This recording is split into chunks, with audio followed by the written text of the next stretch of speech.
জীবনে কত কিছুই তো আমরা চাই, কিন্তু সবসময় সব কিছু কি আমাদের পূরণ হয়? সেটা আমাদের হয় না। আর আমরা আশাবাদীও, কখনো কিন্তু আমরা আশা ছাড়িও না। আর সত্যি কথা বলতে কি, আশা ছাড়াটাও বোধহয় ঠিক নয়, তাই না? আশা থাকে বলেই তো আমরা বেঁচে আছি, বা বাঁচার প্রেরণা প্রেরণা পাই, তাই নয় কি? মানে সকালবেলা কথাও যেন জড়িয়ে জড়িয়ে যাচ্ছে, এমন একটা ব্যাপার। আর এই তো এইদিকে তারপরে রান্নাঘরে চলে এসেছি একটুখানি ড্রাই ফ্রুটস খাওয়ার জন্য। সকালবেলা এই যে এই সিডসগুলো আছে, এইগুলো যদি একটু অঙ্কুর করে খাওয়া যায় তাহলে কিন্তু শরীর স্বাস্থ্যের জন্য ভীষণভাবে উপকারী। তো সবসময় তো এগুলো হয়ে ওঠে না, তো যখন যেমন হয় তখন সেটা করি। আর এই যে দেখুন বাতাসা দিলাম, এটা হচ্ছে অর্কিতের জন্য, আমার ছেলের জন্য। তো ও এই বাতাসা ছাড়া খেতে চায় না। তাড়াতাড়ি খেয়ে নাও, গপ গপ করে খেয়ে নাও তাড়াতাড়ি করে। আজকের ভালো রোদ উঠেছে সকালবেলা, কালকে যা বৃষ্টি গেল, বাপরে বাপ, চারিদিক ভেজা ভেজা কেমন। আজকে রোদটা সকাল থেকে ভালোই দেখছি, এরপরে কি হয়। এই যে আমার গাছে ফুল ফুটেছে কি সুন্দর।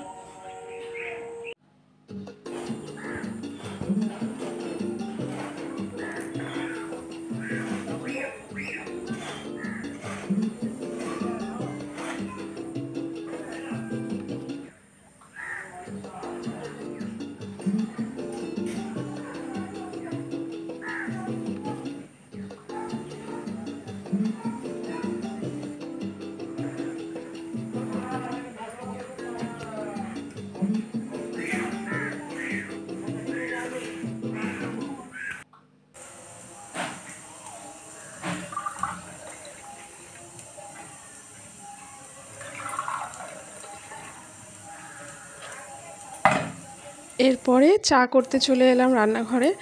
আর চায়ের সাথে 2 কাপ চাই আজকে করেছি, তার কারণ ছেলে বলছে ও চা খাবে না সকালবেলা। আসলে ওই দানা শস্যগুলো খেলো তো, সেই জন্য পেটটা একটু ভর্তি ভর্তি হয়ে গেছে। আর চা নিয়ে চলে গেছি সোজা ছাদে, রোদের মধ্যে সকালবেলা। এবার মাদুর পাতনি ভেজা বলে, যা বৃষ্টি হয়েছে ভেজা। তো চা আর কোথায় রাখবো, এখানেই রাখি।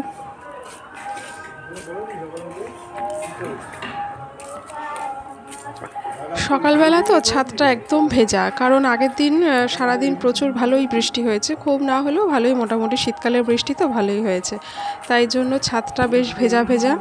তো সারাদিন আজকে রোদটা পেলে, অন্তত একবেলা রোদ পেলে ছাদটা শুকিয়ে যাবে। তো মাদুর পেতে আমরা অন্য সময় বসি ছাদে, কিন্তু আজকের আর সেটা হলো না। তাই ট্রেটা থেকে হাতে হাতেই চাটা দিয়ে দিলাম। আর চা খেতে খেতে তো সকালবেলা রোদ পোহানো হচ্ছে, আর তার সাথে একটু গল্প গুজবও হচ্ছে, আর একটু ব্যায়াম ট্যায়ামও করে নিল ওর বাবা।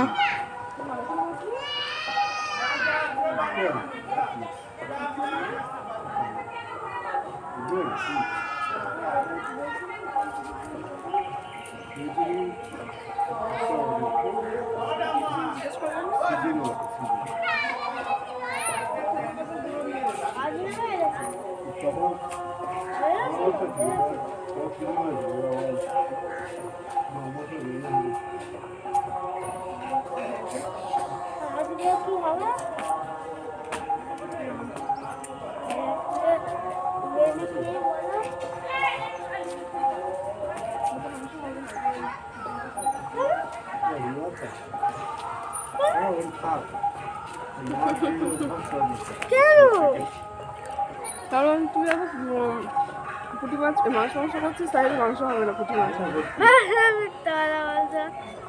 তা বলছিস না এখন। আর তোজোর সাথে তো অর্কিতের সাথে একটু ইয়ার্কি করা হচ্ছিল, কারণ আজকের চিকেন হবে। তো এমনিতে পুঁটি মাছও এনেছে ওর বাবা বাজার থেকে, তার আমুদে মাছও এনেছে। এটা কি আঁকা হয়েছে, এটা কি?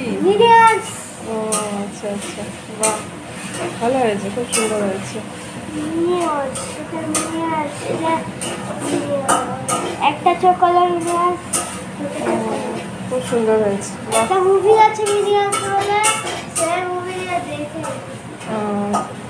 দারুণ হয়েছে, খুব সুন্দর হয়েছে। Thank you. তো যেটা বলছিলাম, তো অর্কিত পুঁটি মাছও খায় না, আমুদে মাছও খায় না। তো ও কি বুঝতে কি বুঝেছে কে জানি, বলছে মাংস হবে না। তো আমরা বলছি না, মাংস করবো না, আজকে পুঁটি মাছই করবো। আর ওর মুডটা অফ হয়ে গেছে, সেই নিয়ে একটুখানি মন খারাপ। আর এদিকে এই যে টিফিন জোগাড় করে নিলাম। Good morning. সকালবেলা থেকে আজকে ব্লগটি শুরু করলাম।